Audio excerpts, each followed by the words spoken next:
अरे वाह जागृति, क्या बात है। तूने तो बहुत तरक्की कर ली यार।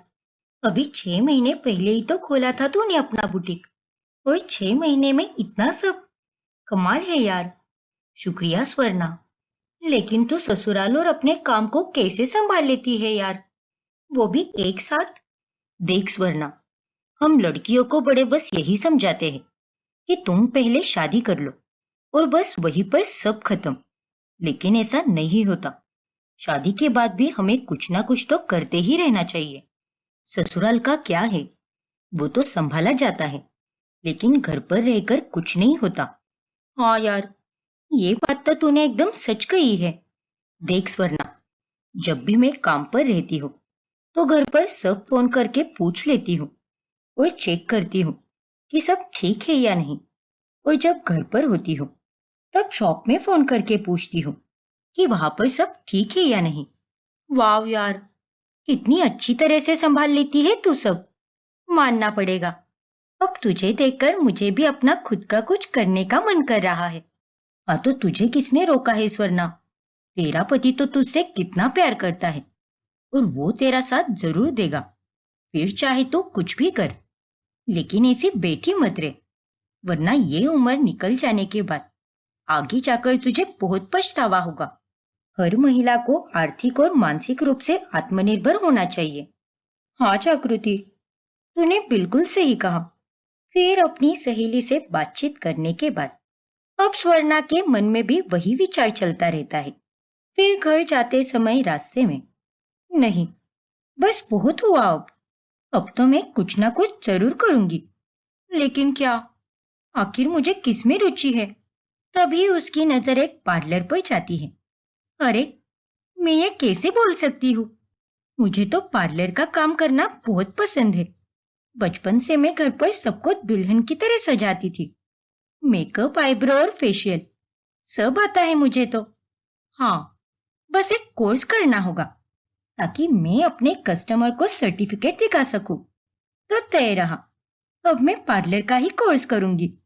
फिर घर जाकर स्वर्णा इस बारे में अपने पति मयूर, सास कल्पना और ससुर मनोहर से बात करती है।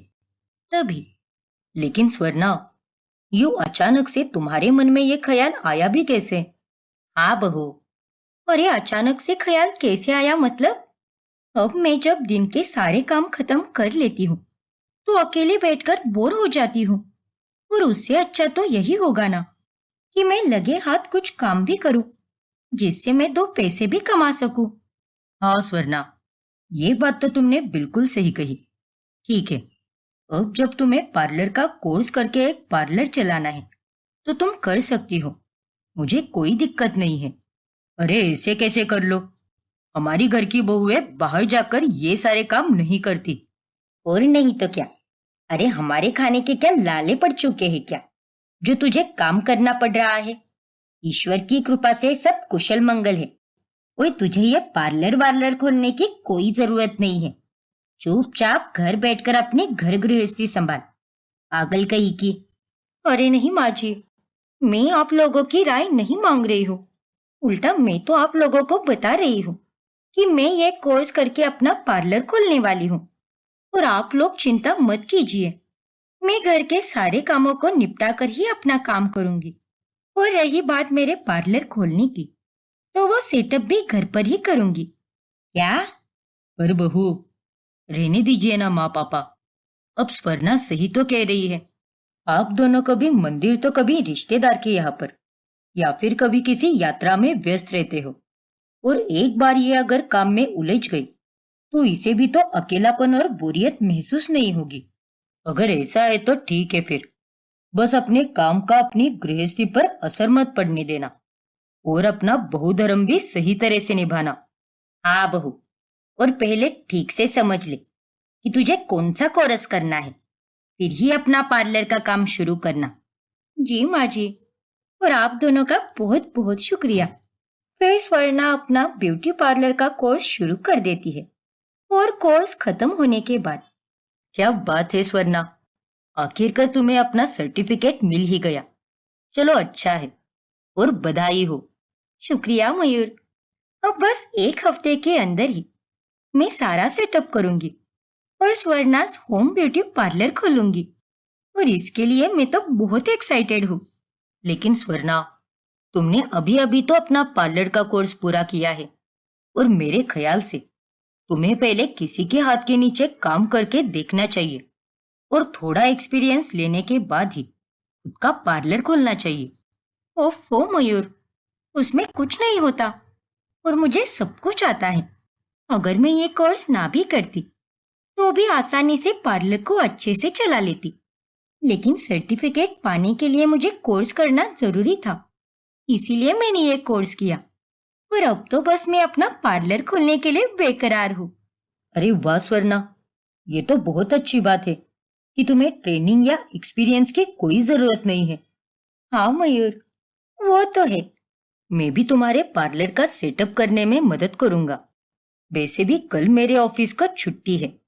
अरे वाह, ये तो बहुत बढ़िया है। उतना ही मेरा काम जल्दी और आसानी से हो जाएगा।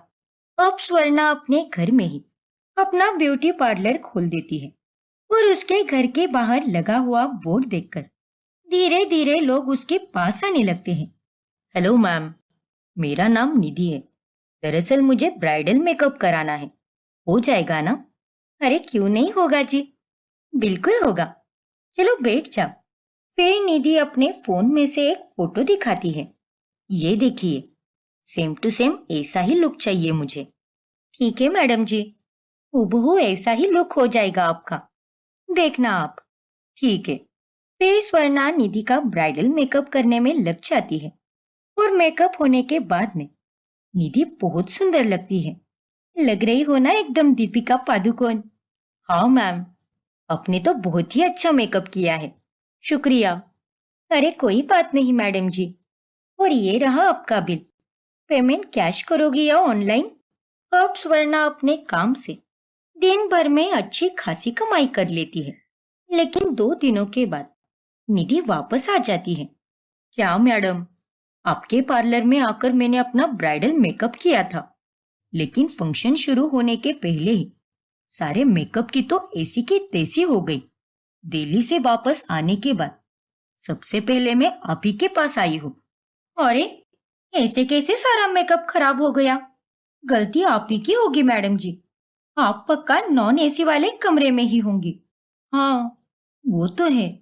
देखा, मैंने कहा था ना आपको। अब आपके होटल में एसी नहीं था तो उसमें मेरी क्या गलती है? आपको ध्यान देना चाहिए था ना। आपको एसी वाला होटल बुक करना चाहिए था। देखिए मैडम जी, माफ कीजिएगा, लेकिन सारी गलती आप ही की है। ऐसा कुछ नहीं होता मैडम जी। आजकल मैंने बहुत जगह देखा है, बिना एसी के भी मेकअप टिका हुआ रहता है। और आप मुझे बेवकूफ बनाने की कोशिश मत कीजिए। देखिए मैडम जी, मैं यहाँ पर किसी को भी बेवकूफ बनाने नहीं बैठी हूँ। आप क्या मेरी पहली कस्टमर नहीं हो। ये काम मैं कई सालों से करती आ रही हूँ और मुझे अच्छा खासा तजुर्बा है। इसीलिए मुझसे बात करने से पहले 100 बार सोचो। और अब जाओ यहाँ से। इस तरह निधि की बोलती बंद कराकर स्वर्णा उसे घर के बाहर भगा देती है। ये सब क्या है बहू? तूने उस लड़की से झूठ क्यों बोला कि तू ये काम सालों से करती आ रही है? हाँ तो मैं क्या करूँ माँ जी, धंधे में थोड़ा बहुत झूठ तो बोलना ही पड़ता है। और वैसे भी वो अपनी गलती मान ही नहीं रही थी। वो अगर बगैर एसी के रूम में बैठेगी तो पसीने से सारा मेकअप खराब ही होगा ना। हाँ, वो तो है। जाने दे, तू अपना दिमाग गरम मत कर। ये ले, जब तक कोई तेरे पार्लर में नहीं आता तब तक मेरी ये साड़ी इस्त्री करके रख दे। ठीक है माँ जी, अभी कर देती हूँ मैं। फिर एक दिन, हाय स्वर्णा, मेरा ना एकदम अच्छा सा फेशियल करके दे दो ताकि मेरी सारी सहेलियां मेरा सुंदर और खिलखिलाता हुआ चेहरा देखकर एकदम चकित रह जाए। आप चिंता मत कीजिए वैशाली मैडम, आप जैसा चाहती हो वैसा ही होगा, क्योंकि मेरे पास जो प्रोडक्ट्स हैं वो किसी जादुई प्रोडक्ट से कम नहीं है। ग्राहक दीवाने हो जाते हैं मेरे प्रोडक्ट्स के। फिर तो कमाल है। अब मुझे आपके पार्लर में आना ही चाहिए। हाँ हाँ बिल्कुल। फिर स्वर्णा वैशाली का फेशियल करा के देती है लेकिन एक हफ्ते बाद वैशाली के चेहरे पर पिंपल्स आ जाते हैं और वो चिंता में स्वर्णा के पास आती है। ये देखो स्वर्णा, क्या हालत हो चुकी है मेरे चेहरे की। तुम्हारे यहाँ आने से पहले मेरे चेहरे पर एक दाना तक नहीं था, लेकिन अब ये फेशियल करने के बाद एक हफ्ते में अचानक से मेरे चेहरे पर इतने सारे पिंपल्स आ गए। अरे नहीं वैशाली मैडम, ये सब मेरे फेशियल के कारण नहीं हुआ है। आप ही के फेशियल के कारण हुआ है मैडम जी। वही मैं सोचूं, रोज मुझे दिन भर चेहरे पर इतनी खुजली क्यों हो रही है। अरे अगर तुम्हें पार्लर का काम नहीं आता तो खोला ही क्यों तुमने। अब मुझे कुछ नहीं पता, मुझे मेरे फेशियल के पैसे वापस दे दो। तुम तो यहाँ अपना पार्लर खोलकर लोगों के साथ अच्छा झोल कर रही हो। ओ मैडम जी, आप ज्यादा मत बोलिए। आप मेरे पास एक हफ्ते बाद शिकायत लेकर आ रही हो, और ये पिंपल किसी और वजह से भी तो हो सकते हैं ना। मैं आपको आपके पैसे वापस नहीं देने वाली। चलो अब निकलो यहाँ से। क्या? अरे ये भला क्या बात हुई? अरे तुम्हारे साथ साथ मैंने कितने सारे लोगों का फेशियल करवा के दिया है और अब तक सबके चेहरे सही सलामत हैं, और एक तुम्हारे ही चेहरे पर पिंपल्स आए हैं। और इसका मतलब ये है कि इसमें जरूर तुम्हारा ही कसूर है। और अब वक्त बर्बाद मत करो और निकल जाओ यहाँ से। स्वर्णा वैशाली की एक नहीं सुनती और उसे वहां से खाली हाथ जाना पड़ता है। और ये सब देखकर स्वर्णा के घर वाले भी काफी हैरान हो जाते हैं। ये सब क्या चल रहा है बहू? जब से तूने अपना ये पार्लर का काम शुरू किया है, तब से शिकायत पे शिकायत आ रही है। तू सब कुछ ठीक से जानती तो है ना, या बस हवा में ही बातें करती जा रही है? अरे नहीं माँ जी, ऐसा कुछ नहीं है। मुझे सब आता है। और इनकी शिकायतें तो देखिए कैसी कैसी आ रही है। सारी गलती उन्हीं की होती है और इल्जाम मुझ पर डाल देती है। पर फिर भी स्वर्णा, जरा सोच समझकर और निरीक्षण करके ही अपना काम किया करो तुम। ठीक है मयूर। फिर एक दिन स्वर्णा के पास मोना नाम की एक ग्राहक आती है।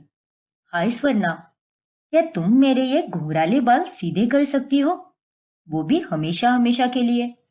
क्यों नहीं आंटी, बिल्कुल कर दूंगी।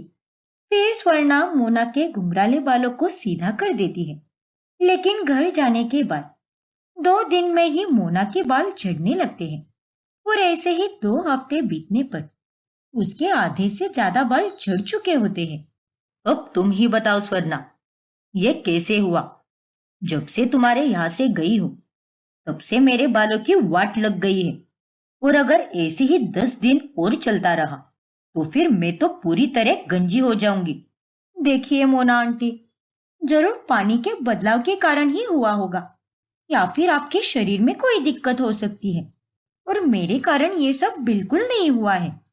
अरे चुप रहो तुम। मुझे तो वैशाली भी बता रही थी कि तुमने उसके चेहरे को भी खराब कर दिया है, और ना जाने कितने ग्राहकों को उल्लू बनाकर उनके साथ धोखा किया है तुमने। अरे अगर तुम्हें ये सारा काम ठीक से करने ही नहीं आता तो तुमने अपना पार्लर खोला ही क्यों? मुझे कुछ नहीं पता।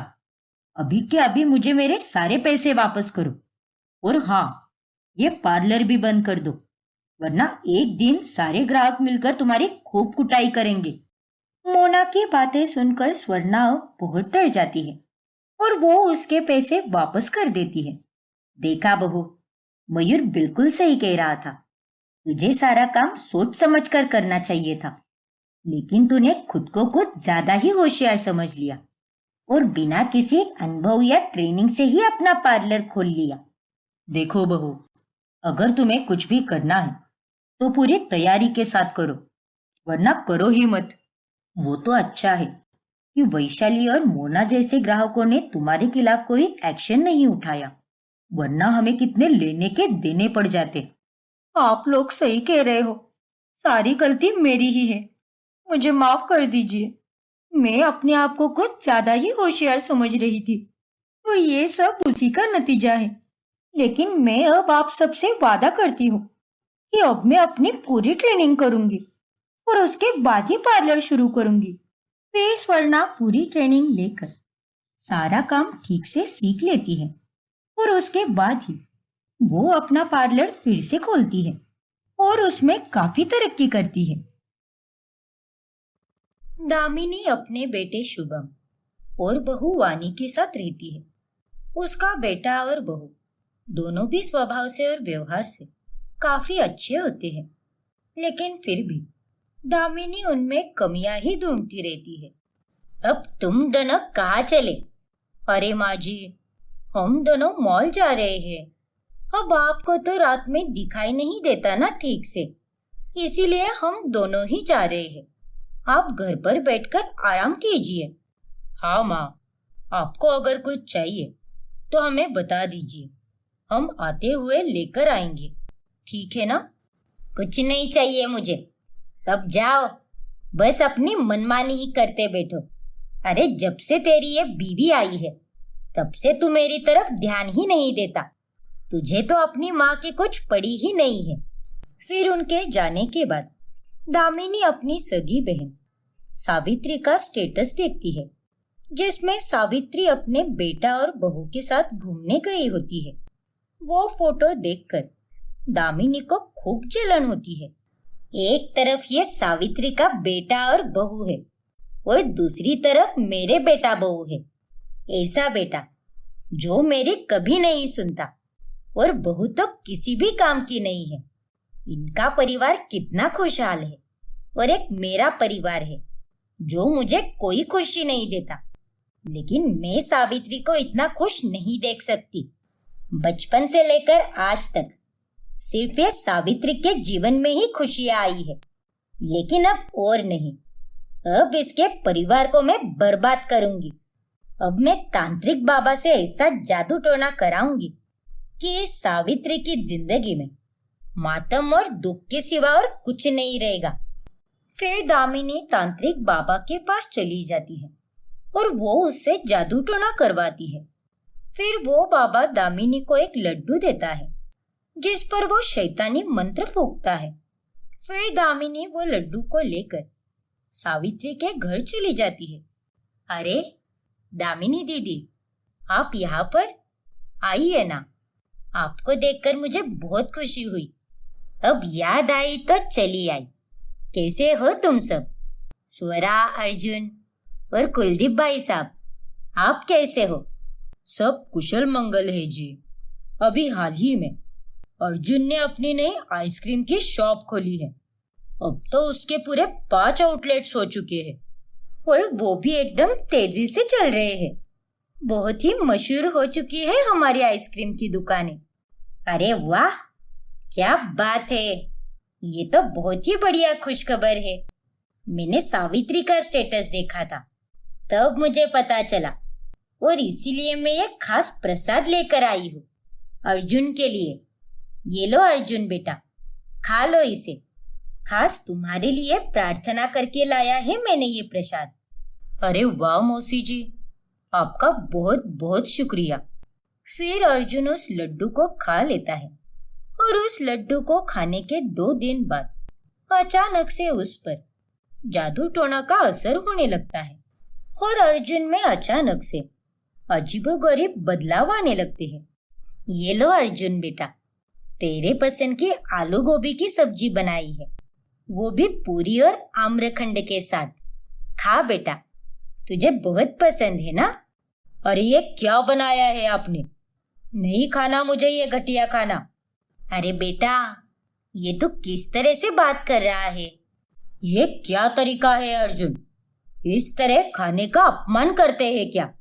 और किस बात का गुस्सा निकाल रहे हो खाने पर? हाँ अर्जुन बेटा, ऐसी बातें नहीं करते। और तुम्हें क्या हो गया है? तुमने ही तो परसों मुझे कहा था ना कि तुझे आलू और गोभी की सब्जी और पुरिया खाने का मन कर रहा है, वो भी आम्रखंड के साथ। इसीलिए बनाया है मैंने। अरे एक बार कही गई बात आपके भेजे में नहीं घुसती क्या? वही टेप चलाती रहती हो आप बार बार। मुझे नहीं खाना मतलब नहीं खाना। अब हटो यहाँ से और मुझे अपने कमरे में जाने दो। अर्जुन, अरे क्या हुआ है तुम्हें? तुम इस तरह से बात क्यों कर रहे हो? अरे ओ बहू नंबर 1, क्या करना है और क्या नहीं ये तू मुझे मत सिखा, समझी ना? इतना बोलकर अर्जुन डाइनिंग टेबल से उठकर अपने कमरे में चला जाता है। सभी उसके गुस्सैल बर्ताव को देखकर हैरान रह जाते हैं। ऐसे ही एक दिन, अरे वाह अर्जुन, तुम तो एकदम टाइम पे आ गए। चलो अच्छा है, मैं भी तैयार हूँ। बस मेकअप थोड़ा टचअप कर लेती हूँ, उसके बाद हम निकलते हैं। अरे उसके बाद क्यों, अभी निकलना। क्यों दिमाग घुमा रही है? ये तुम्हें क्या हो गया है अर्जुन? और तुम ये किस भाषा का इस्तेमाल कर रहे हो? अरे तुमने ही पिछले हफ्ते कहा था ना कि हम आने वाले संडे को रात में बाहर डिनर करने जाएंगे, और अब तुम अपनी ही बात से मुकर रहे हो। अरे तुझे क्या लगता है मैं क्या यहाँ पर फोकट में बैठा हूँ क्या? मेरे पास तुझे घुमाने फिराने के अलावा भी ढेर सारे काम धंधे पड़े हैं। अब ज्यादा खोपड़ी मत फिरा मेरी, और दफा हो जाए यहाँ से। अर्जुन, ये तुम्हें क्या हो गया है? तुम्हारा ये डरावना रूप देखकर मुझे तो बहुत टेंशन हो रही है। इस तरह अर्जुन में आए नए बर्ताव को देखकर स्वरा और सावित्री काफी परेशान हो जाती है।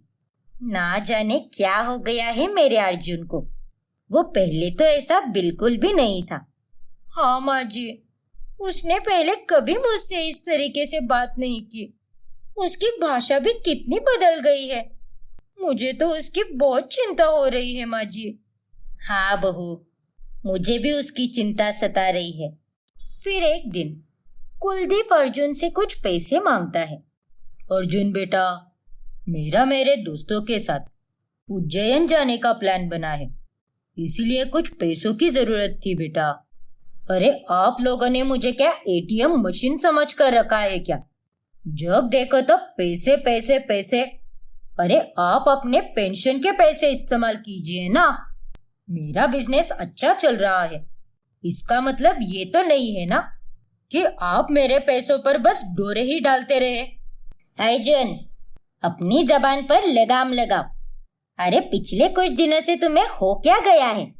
और अपने पापा से ये किस तरह से बात कर रहे हो? अभी क्या अभी माफी मांगो उनसे। मैं किसी से भी माफी नहीं मांगने वाला, समझ गई ना आप? इतना कहकर अर्जुन वहां से चला जाता है। सावित्री के घर के बाहर खड़ी दामिनी ये सब नजारा देख लेती है, और वो देखकर उसे बहुत खुशी मिलती है। छोड़ो सावित्री, इस लड़के से बात करना ही गुनाह है। अरे मैंने जब इसके बिजनेस को सेट करने के लिए इतने सारे पैसे दिए हैं, तब मैंने कुछ सुनाकर नहीं दिखाया। लेकिन इसे तो देखो, कुछ सालों से पैसे कमाने लगा है, और सुना तो ऐसे रहा है जैसे कि हम इसके ही पैसों पर पल रहे हैं। वाह वाह वाह, निशाना तो एकदम सही जगह लगा है। तांत्रिक बाबा ने कहा था कि जादू टोने का असर फटाफट होने लगेगा। अरे सावित्री, अब तो रुक जा, अभी तो ये बस ट्रेलर है, पूरी पिक्चर तो अभी बाकी है। मजा तो अब आएगा जब ये हंसता खेलता परिवार पूरी तरह बिखर कर रह जाएगा, और तब जाकर मेरे जलते हुए सीने में ठंडक पड़ेगी। उनके घर के झगड़े देखकर दामिनी को बहुत खुशी मिलती है। फिर एक दिन वो रास्ते में तांत्रिक बाबा से मिलती है, और वहीं पर उनसे बात करने लग जाती है। तभी वहां पर मार्केट से लौट रही उसकी बहू वानी उसे तांत्रिक बाबा से बात करते हुए देख लेती है। फिर उनके चले जाने के बाद वानी अपने सास के पास चली जाती है। अरे माँ जी, आप उस ढोंगी तांत्रिक बाबा के साथ क्या बात कर रही थी, बताइए जरा। वानी की बात सुनकर दामिनी बहुत घबरा जाती है। कुछ भी तो नहीं। अरे मैं तो बस एक जगह का पता पूछ रही थी। वो मुझे अपनी सहेली से मिलने जाना है ना, वही पूछ रही थी कि वो रास्ता कहाँ से निकलता है। अच्छा, ऐसी बात है क्या? ठीक है माँ जी, चलिए मैं भी आपकी सहेली के घर आती हूँ। फिर हम दोनों आपकी सहेली से मिलकर साथ में घर जाएंगे। क्यों खामखा रिक्शा का भाड़ा वेस्ट करना इतना, मस्त चलते चलते गप्पे मारते हुए जाएंगे। अरे नहीं नहीं वानी बहू, मैं अकेली ही उससे मिलूंगी। तुझे उससे मिलने की कोई जरूरत नहीं है और मुझे मेरी सहेली के घर पर वक्त लगेगा। इसीलिए तू अभी घर जा और जाकर जल्दी से शाम के खाने की तैयारियां कर। आज मैं जल्दी खाना खाऊंगी, समझ गई ना? लेकिन माँ जी। अरे नालायक लड़की, ये लेकिन वेकिन क्या कर रही है? एक बार कही हुई बात समझ में नहीं आती क्या? चल भाग यहाँ से। वही दूसरी तरफ कुलदीप, स्वरा और सावित्री को अर्जुन की चिंता सताने लगती है। मुझे तो शक हो रहा है सावित्री कि कहीं हमारे अर्जुन पर किसी ने कोई करनी तो नहीं की होगी ना।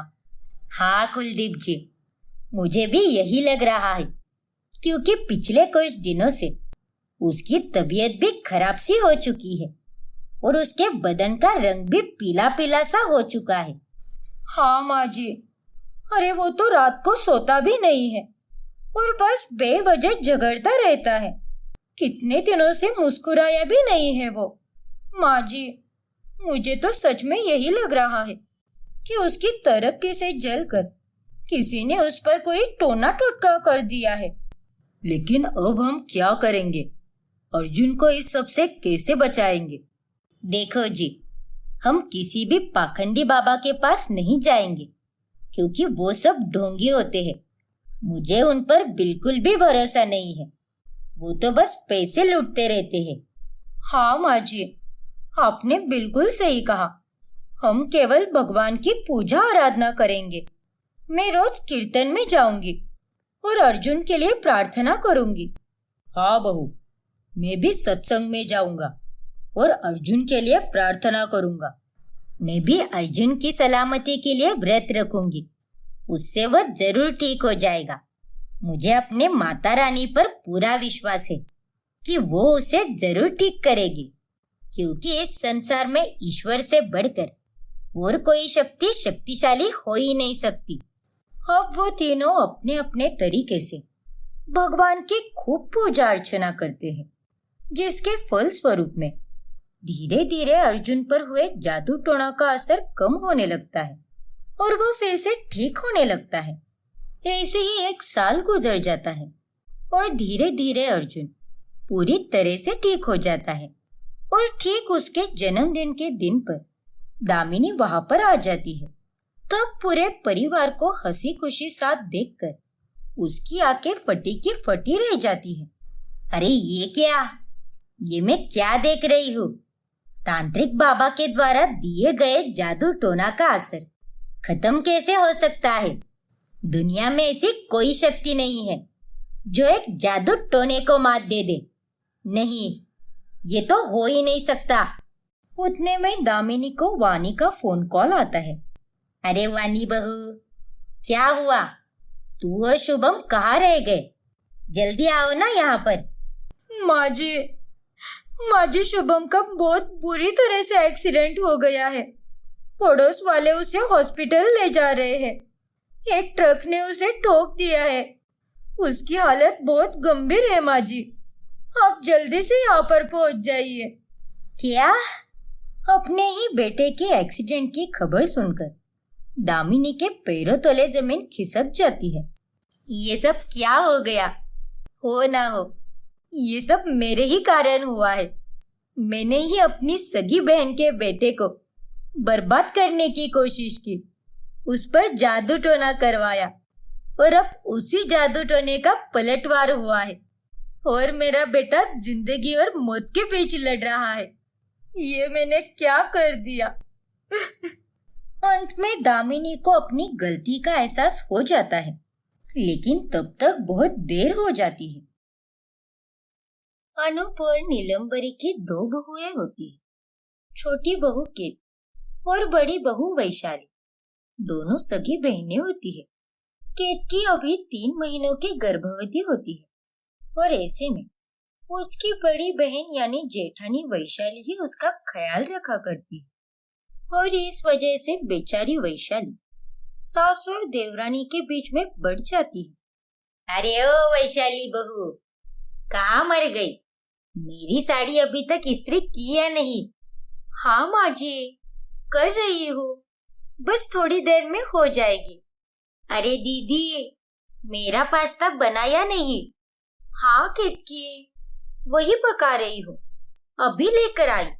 1 मिनट। एक ही टाइम पर वैशाली इस्त्री भी कर रही होती है और दूसरी साइड में पास्ता बना रही होती है। अरे नहीं, कहीं ये इस्त्री करने के चक्कर में पास्ता जल न जाए। फिर वैशाली भागते भागते किचन में आती है। भगवान का लाख लाख शुक्र है कि पास्ता जल नहीं गया, वरना आज तो केतकी मेरी जान ही ले लेती। उसकी फेवरेट डिश जो है ये। फिर वैशाली पहले ही जाकर केतकी को गर्मा गर्म पास्ता परोसती है और फिर अपनी सास को जाकर उसकी साड़ी थमाती है। अरे कितनी देर बहू, साड़ी क्या मिल में जाकर इस्त्री कर रही थी क्या? नालायक कहीं की। माफ कीजिए माँ जी, वो मैं केतकी के लिए पास्ता बना रही थी। उसे भी जोरों की भूख लगी थी ना। अब प्रेगनेंसी में वो जो भी मांगेगी वो जल्दी जल्दी बनाकर देना ही पड़ेगा ना मुझे। ठीक है, चल जा अब। अरे नीलम्बरी, तुम खुद क्यों नहीं कर लेती ये सब? तुम्हें क्या हाथ पैर नहीं है क्या? बस वैशाली बहू को ही सारा काम थमा देती हो, और वो उसकी छोटी बहन भी कोई कम नहीं है। वो तो तुम दोनों के बीच में सैंडविच की तरह दबती रहती है। देखिए जी, आप तो चुप ही बैठो, ज्यादा मुंह चलाने की कोई जरूरत नहीं है। खुद तो कुछ काम नहीं करते तो कुछ बोलकर दिखाने की कोई जरूरत नहीं है, समझे ना आप? हाँ, समझ गया मैं, और जा रहा हूँ यहाँ से, क्योंकि तुम्हारे मुंह लगकर अपना दिन खराब नहीं करना मुझे। वही दूसरी तरफ केतकी मजे से पास्ता खाते हुए सहेली से बात करती है। तुझे पता है क्या, प्रेगनेंसी के बाद तो मेरी लाइफ एकदम मस्त हो गई है। मैं तो सारा दिन आराम करती हूँ, और मेरी जो बड़ी बहन है ना, यानी मेरी जेठानी, वही सारा काम करती है। वाह यार केतकी, तू तो बहुत ही लकी है, वरना आजकल कौन सी जेठानी अपनी देवरानी के लिए ये सब करती है। वो तो अच्छा है कि वो तेरी बड़ी बहन है, इसीलिए तेरा सब अच्छे से चल रहा है। हाँ, तूने बिल्कुल सही कहा। वैसे मेरी दीदी है ही भोली, वो बेवकूफों की तरह सबके लिए करती रहती है, इसीलिए मुझे कोई चीज की टेंशन नहीं है। बस एक आवाज लगा और फरमाइश करो। फिर एक दिन वैशाली का पति स्वप्निल उससे कहता है, वैशाली, आज मेरा हाफ डे है, तो हम दोनों ऑफिस के बाद में साथ में कॉफी डेट पर जाएंगे। बड़े दिन हो गए कहीं गए नहीं हम। तुम्हारे favourite cafe the coffee hub में जाएंगे। वहीं से तो हमारी लव स्टोरी की शुरुआत हुई थी, याद है ना तुम्हें? हाँ स्वप्निल, उन खूबसूरत यादों को मैं कैसे भूल सकती हूँ। लेकिन स्वप्निल, मैं आज तुम्हारे साथ डेट पर नहीं चल सकती। क्या? लेकिन क्यों वैशाली?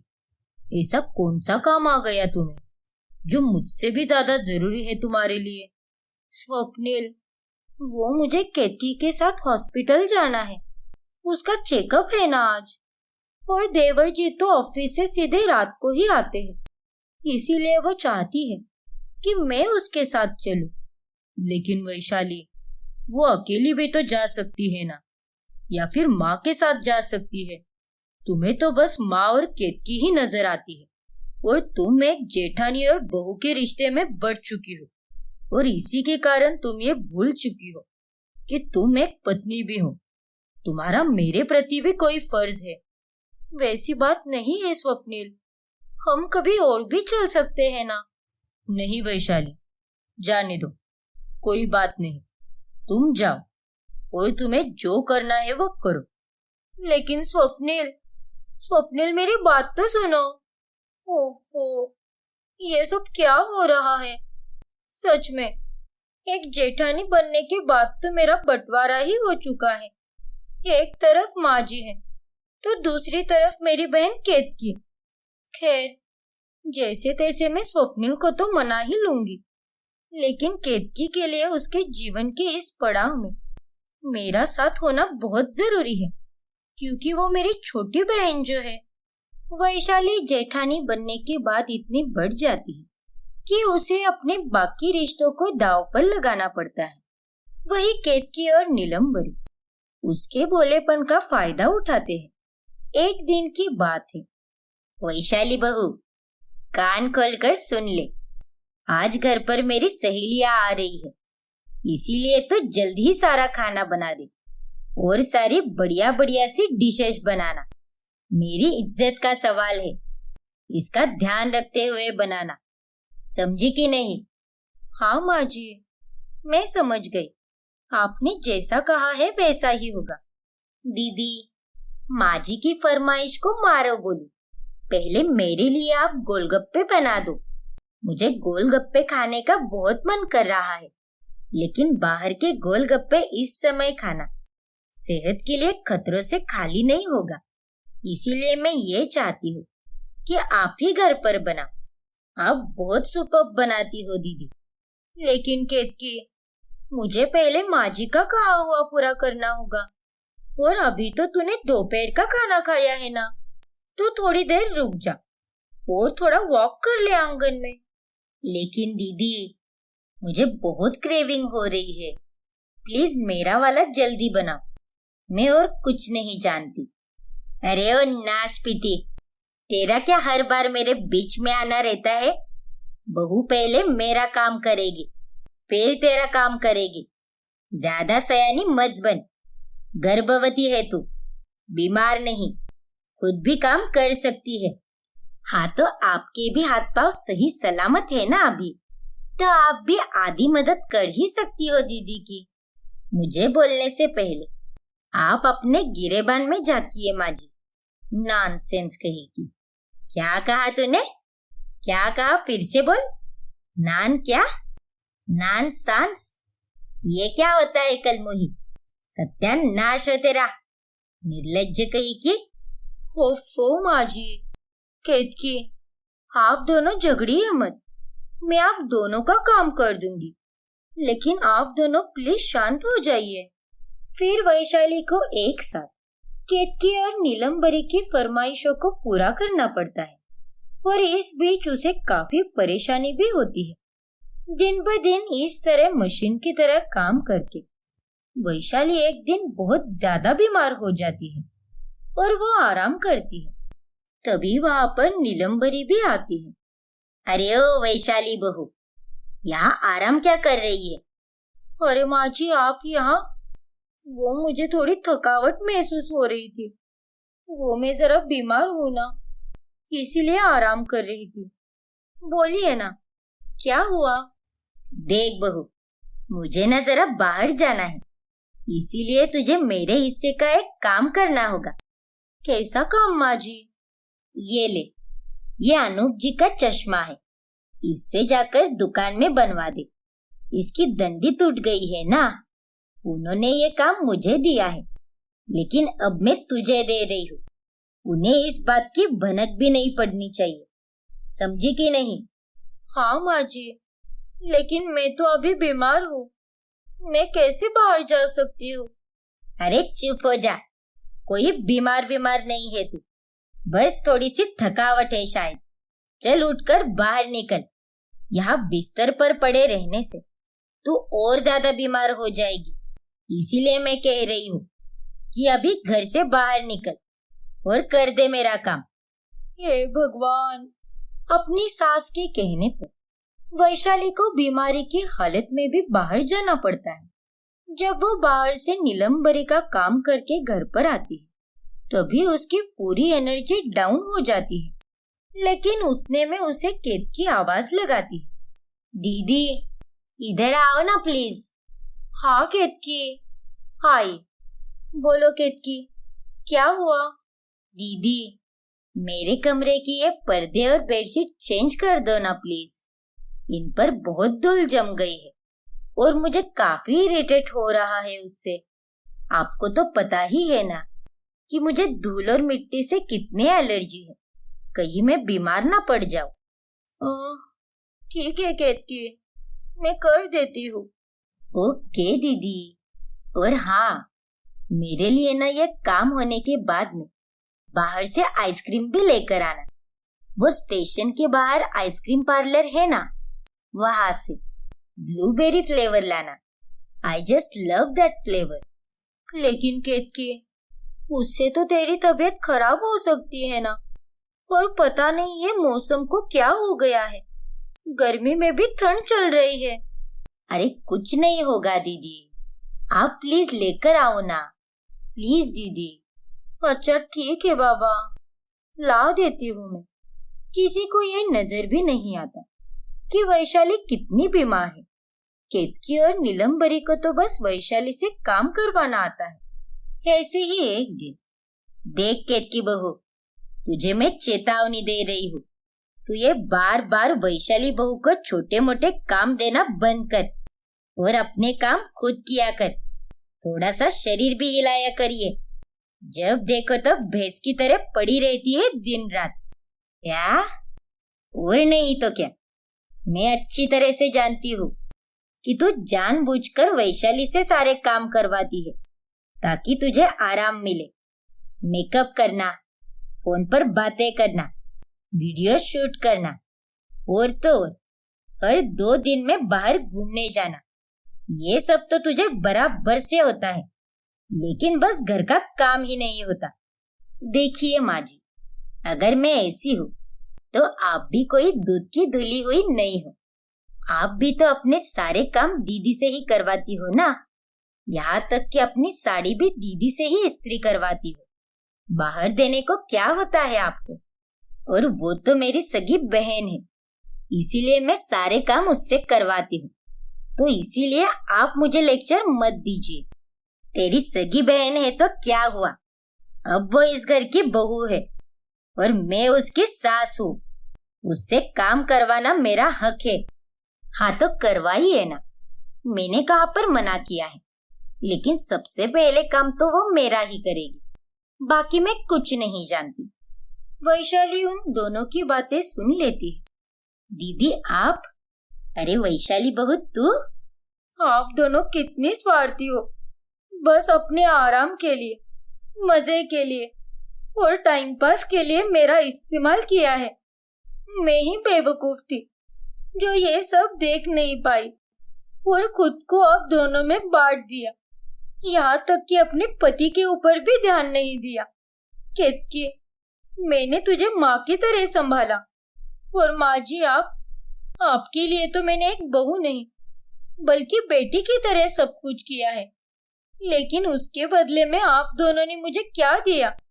मेरे प्यार का, मेरे भोलेपन का कितना गलत फायदा उठाया। लेकिन अब और नहीं, अब मैं इस घर में 1 मिनट भी नहीं रहूंगी। फिर वैशाली अपना सारा सामान पैक करती है और घर छोड़कर जाने लगती है। तभी केतकी और नीलम्बरी घबरा जाती है और एक पल में ही उन्हें उनकी सारी गलतियों का एहसास हो जाता है। वैशाली बहू, मुझे माफ कर दे, लेकिन प्लीज ये घर छोड़कर मत जा बहू। हाँ दीदी, मुझे भी माफ कर दो, लेकिन ये इस तरह घर छोड़कर मत जाओ। आप हो इसीलिए ये घर घर लगता है।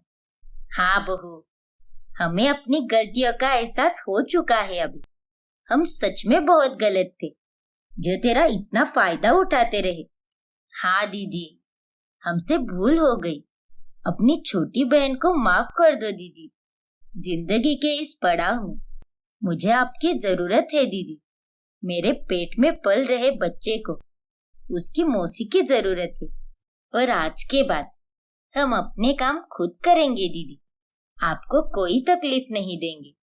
हाँ बहू, हम दोनों तुझसे वादा करते हैं कि आज के बाद हम दोनों ऐसा कुछ भी नहीं करेंगे जो हम आज तक करते आ रहे थे। तू चाहे कोई भी काम मत कर, लेकिन घर में ही रुक जा बहू। ये घर छोड़कर कहीं मत जा। केतकी और नीलम्बरी भावुक हो जाती है और हाथ जोड़कर वैशाली से माफी मांगती है, जिसके बाद वो उन दोनों को हुए सच्चे एहसास के कारण उन्हें माफ कर देती है। और उस दिन के बाद से केतकी और नीलम्बरी भी अपने हिस्से का काम खुद ही करने लगती है।